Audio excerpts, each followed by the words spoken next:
আজকে রান্না করব পাট শাকের শোলকা। তবে পাট শাকের শোলকা খেতে কিন্তু অনেক ভালো লাগে। যারা খায়নি কখনো তারা খেতে পারবে না। তবে আমরা কিন্তু এই পাট শাকের শোলকা খেয়ে থাকি।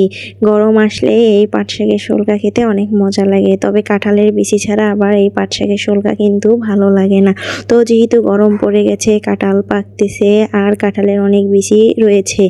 বাড়িতে যেহেতু এসেছি, তো অনেক দিন থেকে পাট শাকের শোলকা খেতে ইচ্ছে করছিল, তো সেজন্য আজকে বানিয়ে ফেললাম।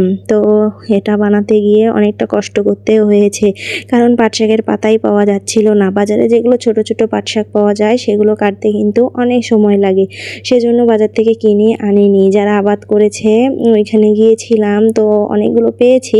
সেখানে গাছগুলো অনেক বড় হয়েছে, আবার বিচি হয়েছে, কোনোটাতে পাতা ছিল না। অনেক খোঁজাখুঁজির পর এক ভাইয়ের জমিতে পেয়েছি। তারপর অবশেষে এই পাতাগুলো তুলে নিয়ে এসেছি। আর সজনে পাতা, কচু পাতা, পুঁই শাকের পাতা, ঝিঙ্গার পাতা এগুলো তো আমাদের বাসায় ছিল, তো সেখান থেকে কিছুটা তুলে নিয়েছি।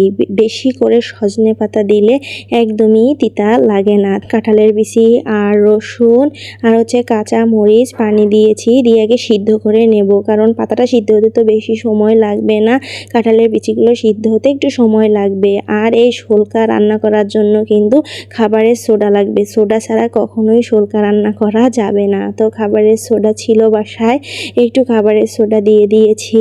অনেক সময় লেগেছে পাতাগুলো কাটতে, আর একটুকু বালু ভরা যাবে না। সুন্দর পরিষ্কার করে কেটে নিয়েছি, কারণ এগুলো আর ধোবো না, ওই অবস্থায় রান্না করব, সেজন্য সুন্দরভাবে পরিষ্কার করে তারপর কেটে নিয়েছি। যাই হোক, এদিকে তো শোলকা রান্না হয়ে গেছে। আর এখন আলু ভর্তা করব।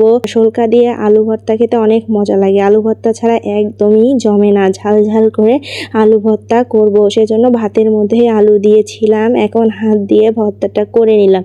শুকনো মরিচ আর পেঁয়াজটা তেলে ভেজে তারপর ভর্তাটা করেছি। আর করব মাছ ভাজা। ফ্রিজে মাছ ছিল, তো এই মাছটা একদম নিচে পড়েছিল, মনে হয় অনেক দিন আগের আনা, কেউ লক্ষ্য করেনি। তো সেটা বের করে ভালো করে পরিষ্কার করে তারপর সব কিছু মশলা দিয়ে আমি ম্যারিনেট করে রেখে দিয়েছিলাম। তো এই মাছটা আবার রান্না করলে অতটা ভালো লাগবে না, সেজন্য তেলে ভেজে নিয়েছি। তেলে ভেজে তারপরে খাবো। আর আব্দুল্লার মাছ ভাজা পছন্দ, তো মাছ ভাজা হয়ে গেছে, ওর জন্য কয়েক পিস মাছ দিলাম, ও খাবে। আমি অবশ্য কাঁটাগুলো বেছে দিয়েছি, ও বসে বসে খাচ্ছে। আর অনেক মাছ ছিল, তো দুইবারে ভেজে নিয়েছি, একবারে ভাজা যায়নি। প্রথমে একবার ভেজে নিলাম, তারপর আরেকবার ভেজে নিলাম। তো এই ছিল আজকের আয়োজন, মাছ ভাজা, শোলকা, আলু ভর্তা। তো আজকে এ পর্যন্ত। সবাই ভালো থাকবেন, সুস্থ থাকবেন। আল্লাহ হাফেজ।